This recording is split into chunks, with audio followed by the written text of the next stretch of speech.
I started having headaches. They got so bad one day, the vision turned starry and I saw spots. And the lights went out. I couldn't see a thing. I was blind. He comes back a few minutes later with a sealed envelope which he hands me. He told me to go directly to Moorfields Hospital. I had a dangerous buildup of pressure in my brain caused from a non-cancerous cyst in my pineal gland. Turns out I require emergency brain surgery tomorrow. I'm on the operating table. Something goes horribly wrong. I wake up 4 weeks later. Life changed in a matter of, 12 hours for me. It's not fair this happened to me, but I'm alive. So the odds of being a human being are 400 trillion to 1. Means you're more likely to win the lotto 10 times than you are to have a life in the first place. So I quickly reframed this as like, well, it's not fair, but guess what? You can rebuild it and rehab faster and do things better. Find a way to turn down the suck a little bit, shift that perspective. Iron Mike Tyson famously said, everyone's got a plan until they get punched in the mouth. I'm offering a compass, not a map, but a compass. It always points towards true north. If you just reframe it in a way that serves you, which you can, you're looking forward to those walks, that contact, that struggle, that strife. It's making me better. Every setback is an opportunity to level up. I guess I'm leveling up now. You want to win about your cards? Play the hand you got, man. Because you got a hand, and the odds of you getting a hand are so small. Reframing things as a positive light serves so much better, right? Better than yesterday's words I live by. And I take that on my body and my soul. Like every day I'm trying to be a bit better than yesterday, 1% better. Coach Hormozy says you don't get confident by shouting affirmations in the mirror, but by building an undeniable stack of evidence that says you do what you say you're going to do. An exploration of trauma, transformation, and triumph. Your healing starts here. And we are back with another episode of Through the Trauma Podcast. I am Amber, your host, and today I have with me a guest who has experienced quite the trauma. He has had a brain hemorrhage, and he's got quite the story that goes along with this. So welcome, Dan MacQueen. Thank you so much for being here with us today. Amber, thank you for having me on the show. It's a pleasure to be here. This is the first time I've covered any story like this. Definitely health issues in the past, but not a brain hemorrhage. I'm assuming that's a brain bleed, the hemorrhage. Yeah, I can go into that in a bit more detail to flush it out because it is a bit convoluted and a bit confusing. Yeah, but the Should bottom I line dive off? is, the bottom line is you went through something. This is all very fast, this diagnosis. So yeah, why don't you just jump in and start telling us your story and kind of how this come about? Sure, thank you, Amber. Let's go back to 2014. I'm living in jolly old London, England, working in tech. We had a keg at the office that we polished off on a Friday night. After that was done, we spilled it to the pubs. Late nights, low stress, low responsibilities, living a fast and loose lifestyle. Started having headaches. They got worse after a few weeks. Painkillers like candy for them. My head was pounding. They got so bad I was on the tube one day. The tube's like zigzag around London. I'm towards Nine Hill Gate tube station on the district line. It's a slow roll at the best of times. Headaches were so bad, my vision turned starry and I saw spots. So I started to fade to black. It was a race to see who could arrive at the station first, me or the blindness. Stepped on to Nine Hill Gate tube station, mind the gap, and the lights went out. I couldn't see a thing. I was blind. So Amber, I want to ask you, able-sighted person your whole life, all of a sudden you're thrust into the depths of blindness on a tube station in London. What do you think? What do you feel? What do you do? I couldn't even, I really can't even wrap my mind around what that would be like. I've often wondered what it would be like to go blind. I don't know. I'd be terrified. I was terrified. But I stood there and I froze like a statue. I didn't move. I didn't draw attention to myself. I just froze there like a statue. After the longest 2 minutes of my life, my vision came back. And I carried on my day. The next day I went storming back into A&E. A&E is accident emergency in the UK, like ER in Canada, United States. What the hell's going on here? I was blind on a tube station in London. This is not normal. What's happening? They ran the same test and again, they thought it was vertigo. They sent me home. On the way out, they told me I could always get my eyes checked by an optometrist. It's kind of odd, I thought, but I'm not a doctor. I don't plan to play one now. Sure. Next day, the headaches came back with a vengeance. And I found myself in Mr. Patel's chair. He was midway through a routine exam when he stopped the exam, excuses himself from the room, and he comes back a few minutes later with a sealed envelope which he hands me. He told me to go directly to Moorfields Hospital, which I did.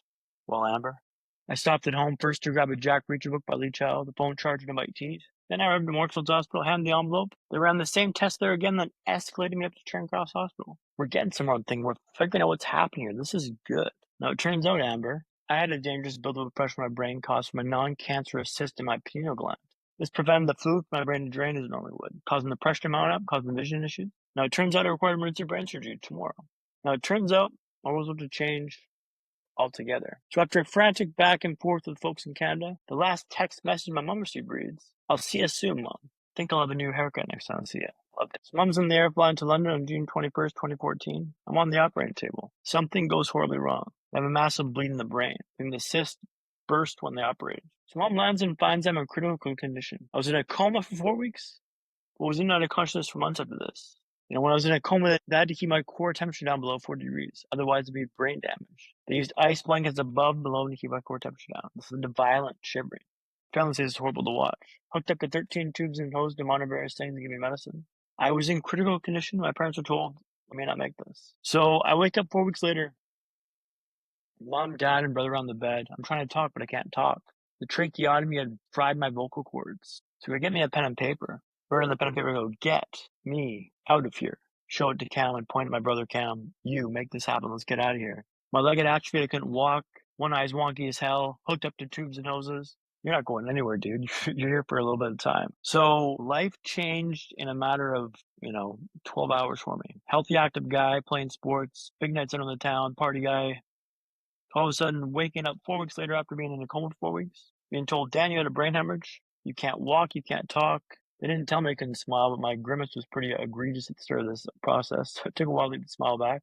But life changed in an instant for me. And it's been on this road to recovery ever since. That's where my story kicks off, Amber. I can't even imagine. I think the older that we get, we can start putting ourselves in the situation of what does that actually look like? Should my health begin to fail? Or should something in my physical body begin to fail? I never thought about that in my 20s or 30s even. But, I'm in my mid 40s and I look at things and I'm like, I just wonder what that's like. And you start to have friends and family members, you start to see a little bit more of deterioration in people's health. But this one is somewhat bizarre because it's just our brains are obviously extremely powerful, little computers that human computers that's in our heads, but it controls so much. So it's when you have issues with the brain, it affects so many other things. So with all that taken into consideration, what was your thoughts because you didn't even really know what was going on. So you wake up from this coma, what were your thoughts? Bad. This is really bad. This isn't fair. Why did this happen to me? But I quickly realized, I stemmed that talk off pretty quickly, right? I realized that, it's not fair this happened to me, but now I'm alive. First and foremost, I'm alive, and they didn't think I'd be alive. Now it's about the process of getting better, of building back up from this deficit I'm in.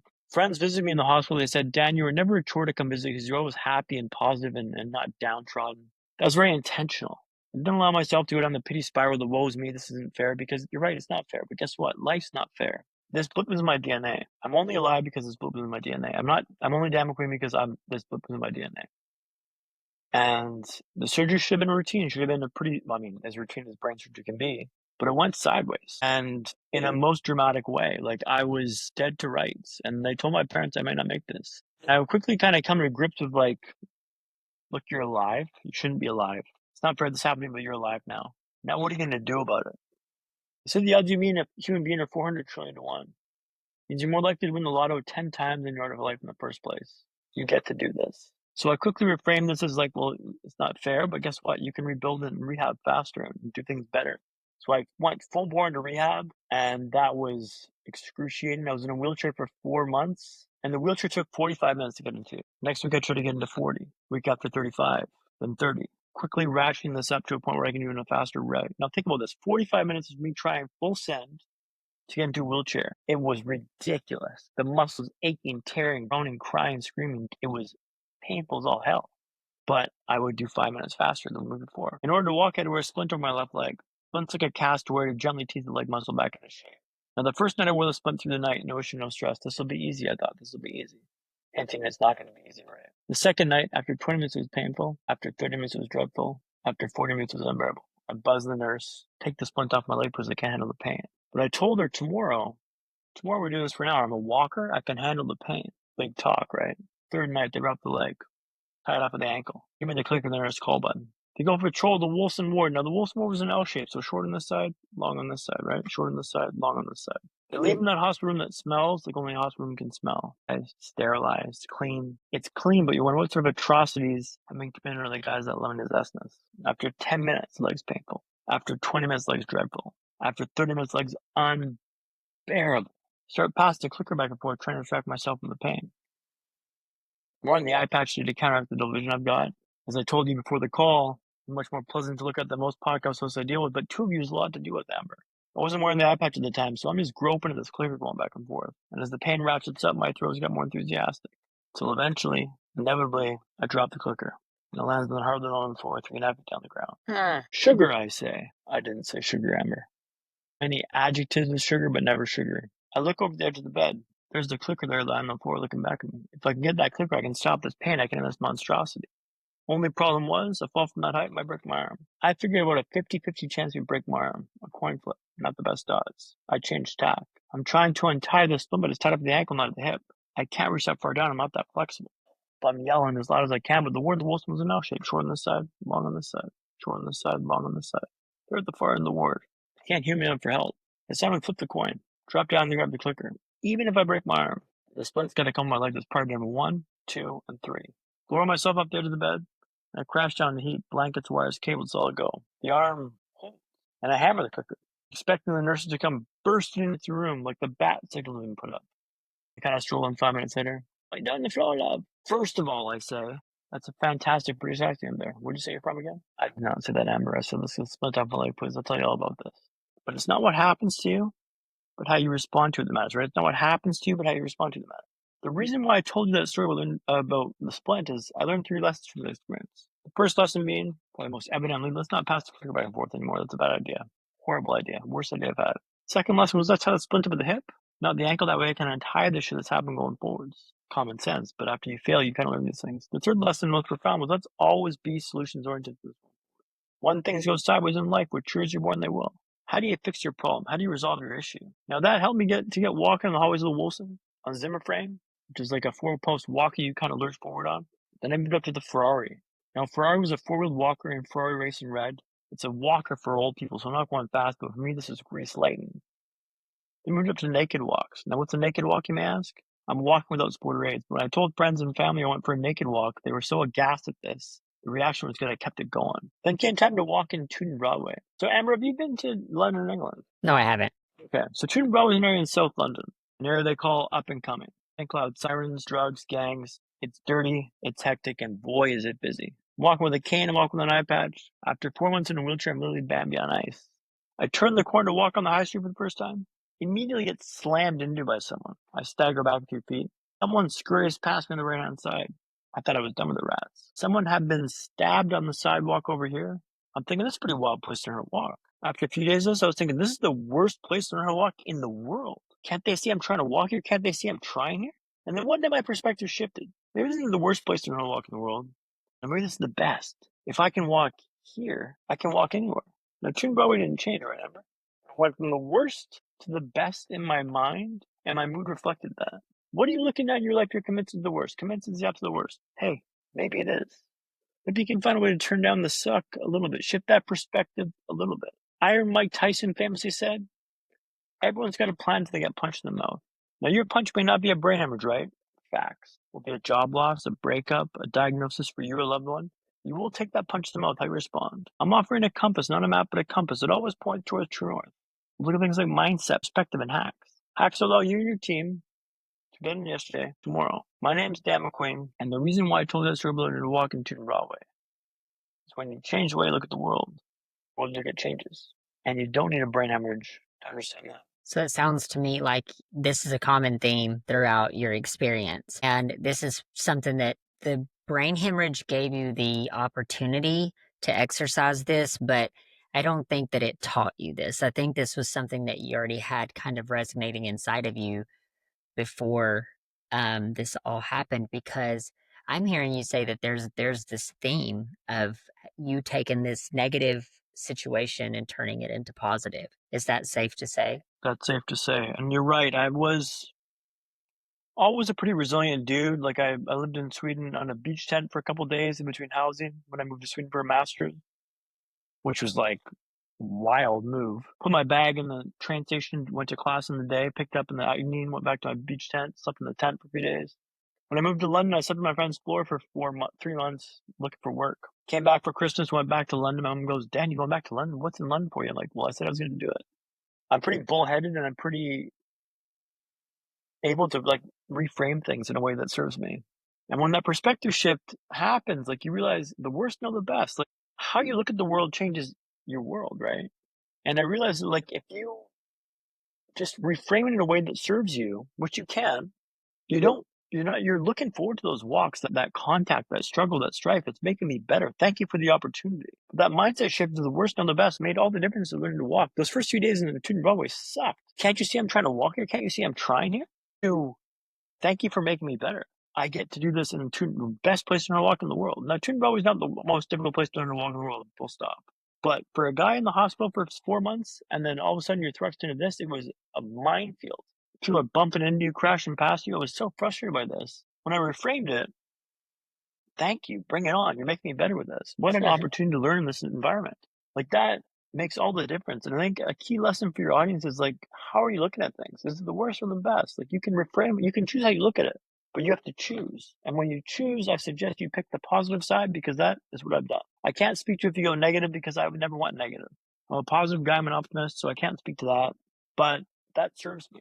And it continues to serve me to this day now. Every setback is an opportunity to level up. I guess I'm leveling up now. I guess I'm rising to the occasion. Mhm. Yeah, I heard someone recently talk about this idea of framing, and they said that a frame is like if you imagine a frame that you're putting a photo inside of a frame. You can have like this cheap little frame that you put the photo in, and it changes the whole look of the photo versus if you put it into a more like extravagant frame. And I thought it was a good analogy for this idea of reframing what we think because it is really what we're peering through. It's almost like the lens that we're peering through that's going to determine how we view that. And I love that you said we get to choose because that's been a powerful thing in my own walk, in my own life that I came to a conclusion of with my own trauma where it was like, I get the power to choose.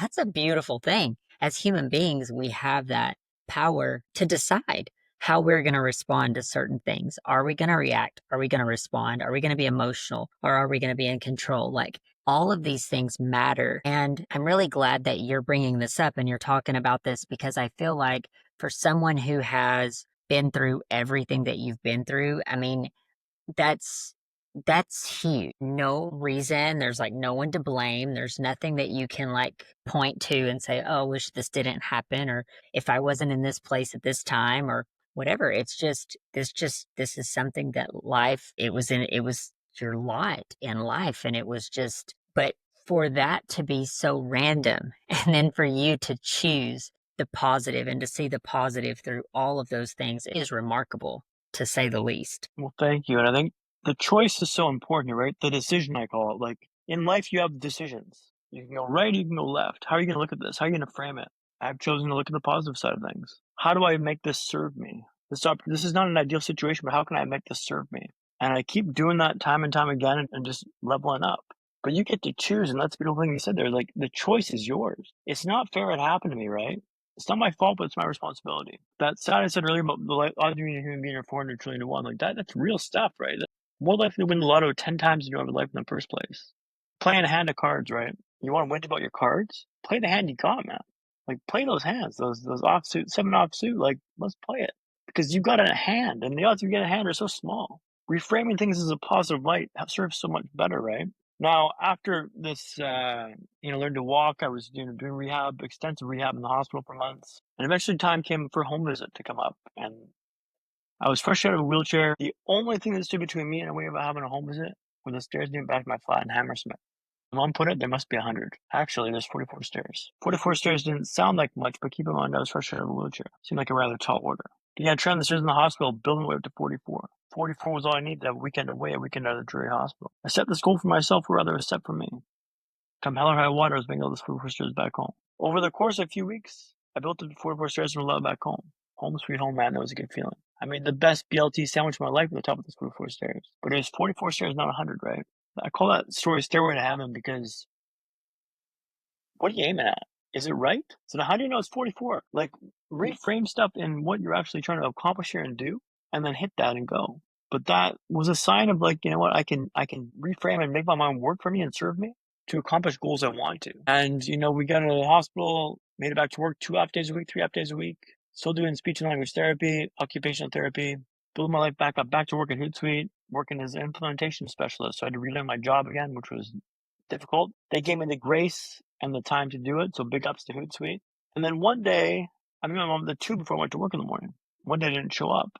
She calls my cell, no response. Walks over to my flat in Hammersmith, knocks on the door, no response, opens the door. I'm unconscious on the floor. She calls 999. I'm rushed to the hospital. Wake up the next day in the hospital. The beeping noise, the heart monitor going off behind me. Beep, beep, beep. What happened? What happened? What happened? Well, then you had a second setback. What do you mean? I've got a shunt in my brain from the first brain surgery that blocked, leading to hydrocephalus or water on the brain. Very rarely they tell me, less than 10% of cases.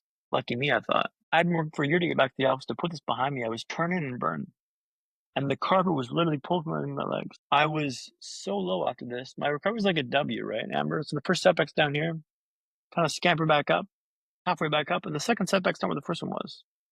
We're at rock bottom, the depths of the human experience. Your hopes and dreams are snickered at. You thought you had a chance, but you ain't going nowhere. We get you right back down where you belong. And I laid in the suck for a while. Let it soak into my body. And I realized the gains from rehab were lost, but I knew I could do them again. I'd just done rehab. I could do it better and faster this time. So I laid in the suck for, a little while, a few weeks. And that's so I started to climb back up. And now I continue to climb.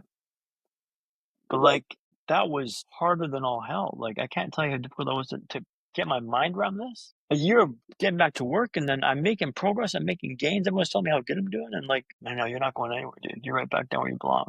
And that was the most difficult thing I've experienced in my life, that second setback.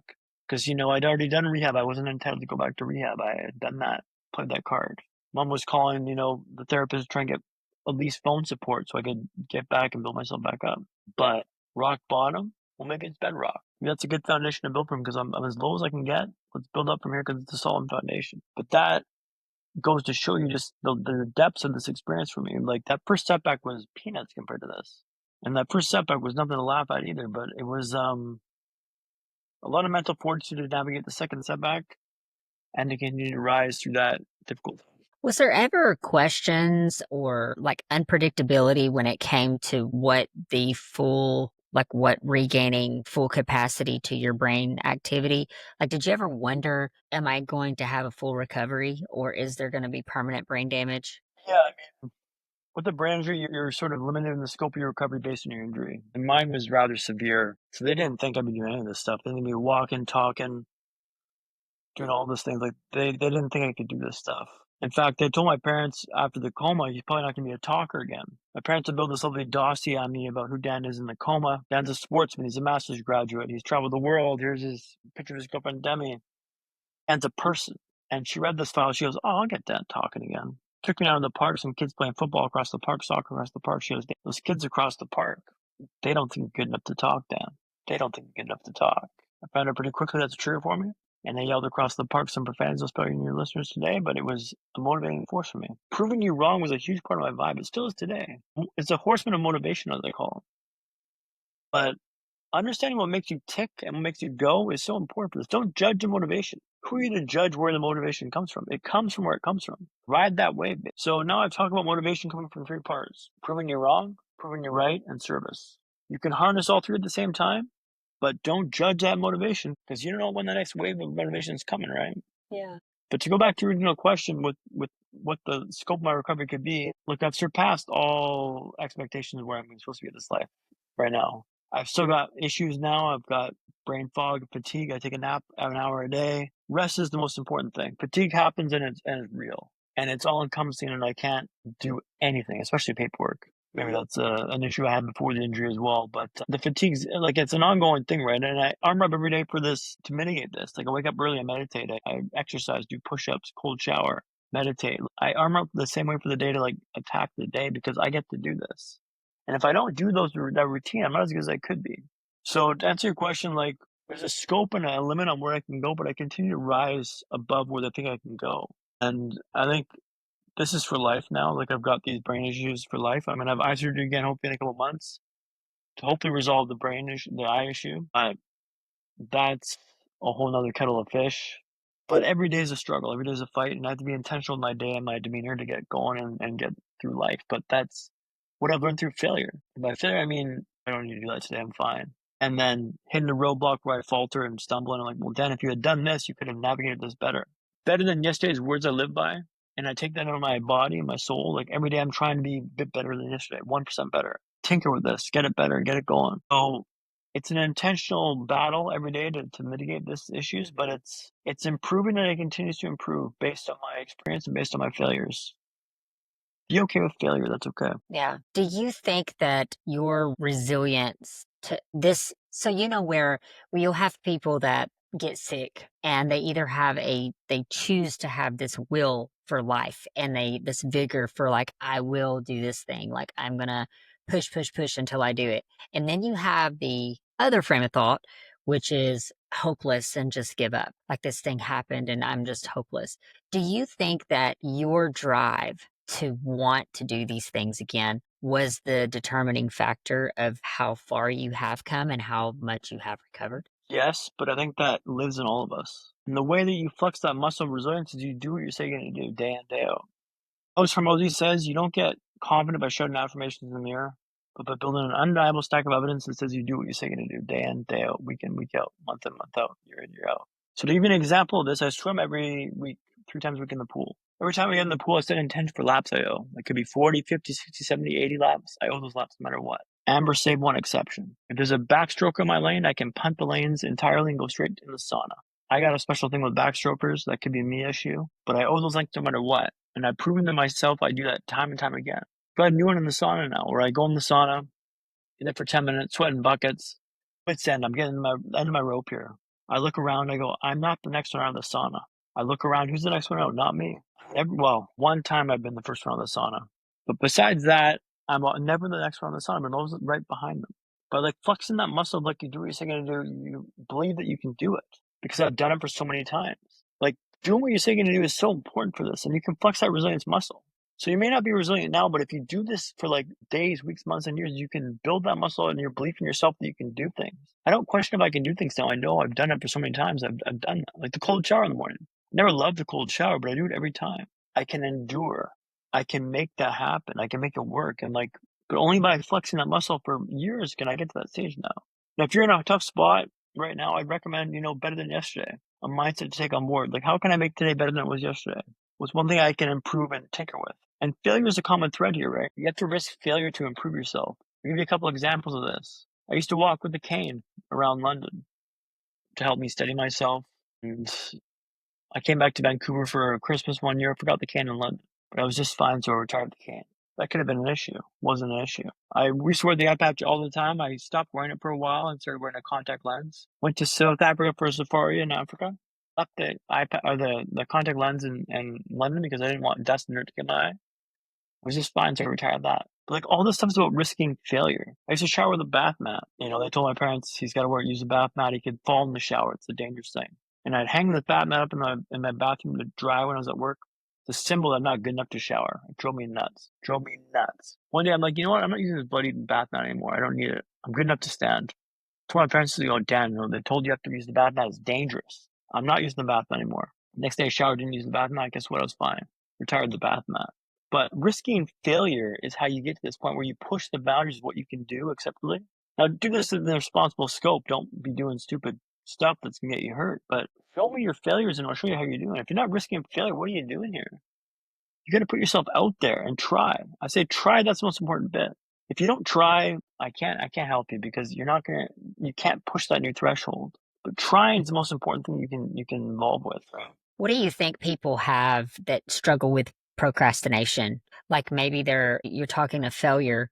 You have someone that possibly there's a subconscious fear for failure. So therefore they're like, I'll try that tomorrow. No, I'll try that tomorrow. Maybe And they you need to procrastinate. reframe failure as like, my friend Rial says, first attempt in learning. So I fail all the time now. And I used to be very, used to be a try-hard guy, but never showed that I tried hard. I was always under the surface working hard, like a duck. It looks like it all came easy to me, but it didn't come easy. I've made it look like that.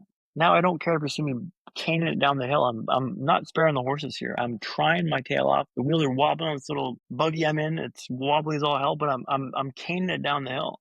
And I don't care if you see me fail because what are you doing that you're afraid of, that you're not risking failure to accomplish?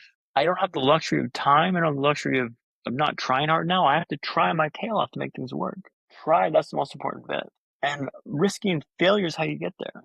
Reframing failure is like that first attempt in learning. If you fail this time, cool. Change it next time. Change it next time. If you keep failing the same stuff, like what are we doing? What are we doing here?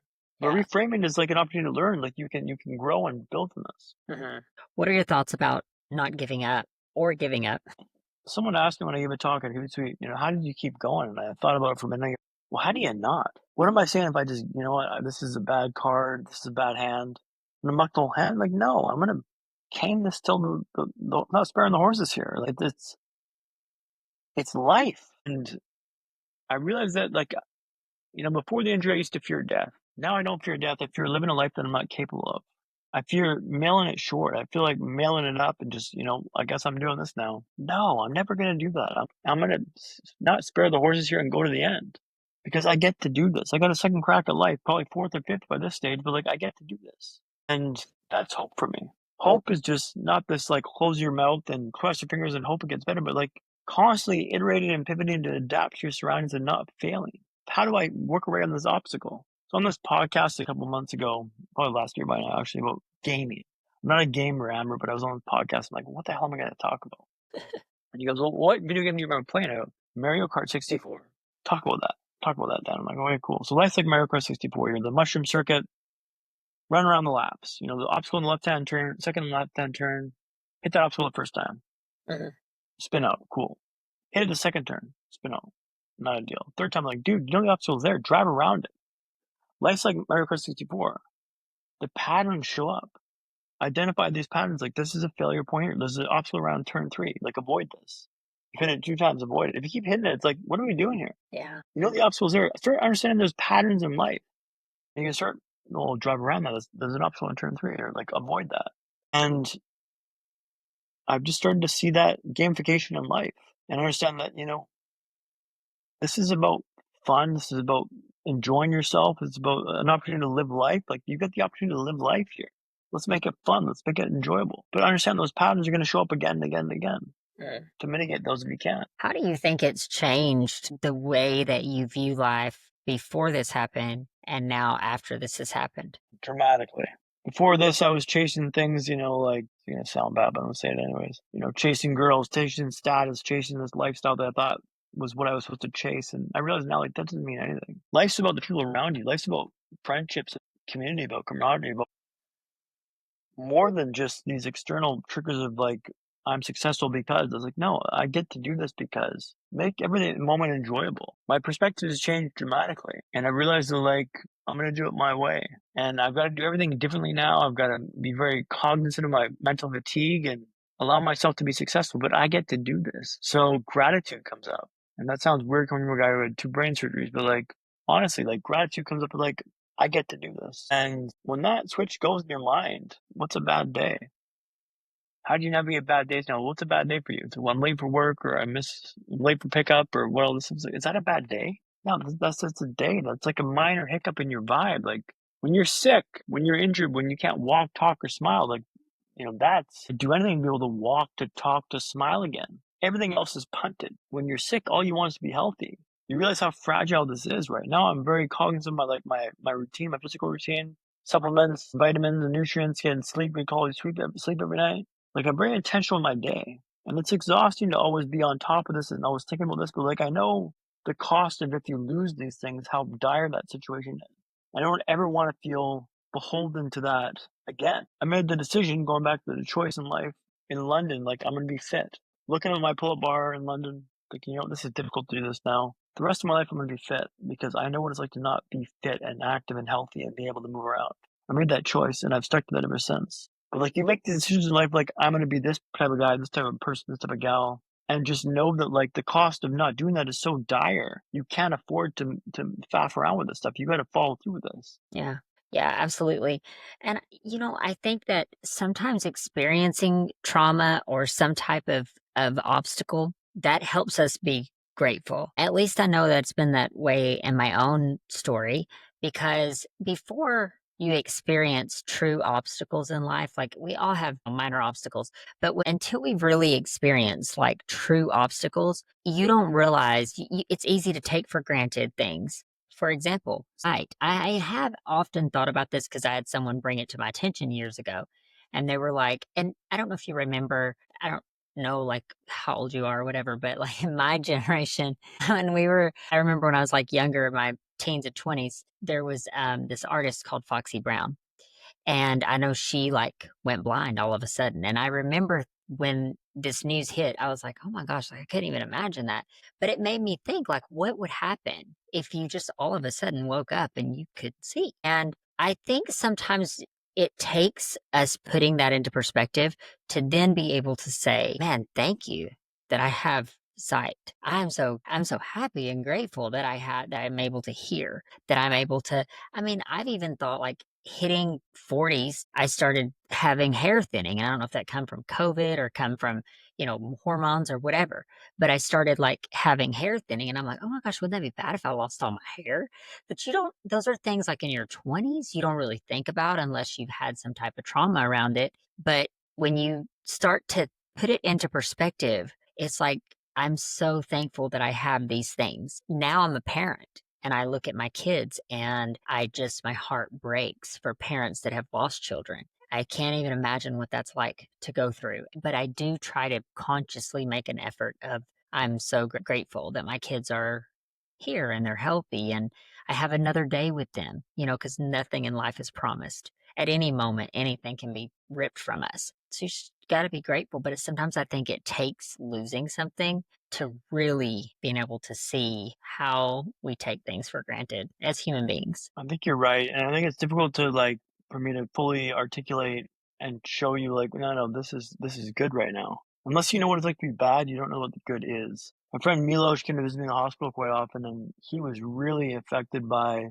seeing me clinging to life. And, he knew me as this healthy, active, vibrant guy, life of the party.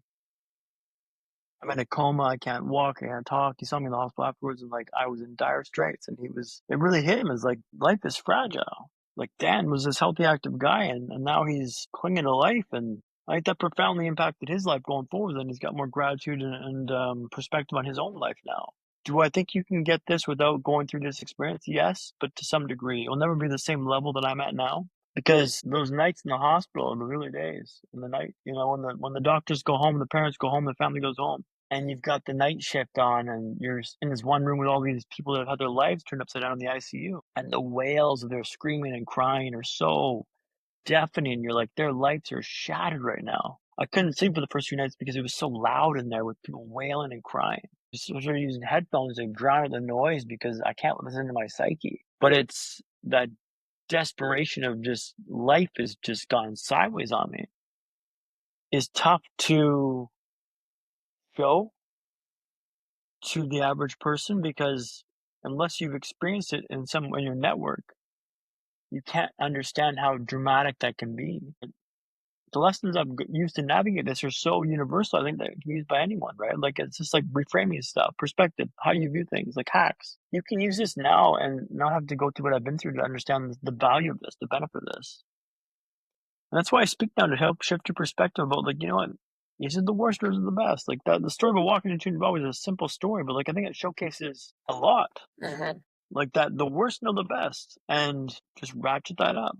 Try to be better than yesterday than you were yesterday and just incrementally improve time after time. But that doesn't happen by accident. Every day I wake up with intention. I'm motivated, caffeinated, and taking on life. And you can't sleepwalk through this life if you expect to be living your best life. And that lesson has changed profoundly. So like it's changed the whole lens I look at the world through. I can only imagine. I can only imagine what that experience was like. And I don't think you fully can know until you've actually walked through it. But what a remarkable story that you have. And the fact that you can reframe this in such a positive way, man, that's so powerful because I'm sure that your story has impacted many people.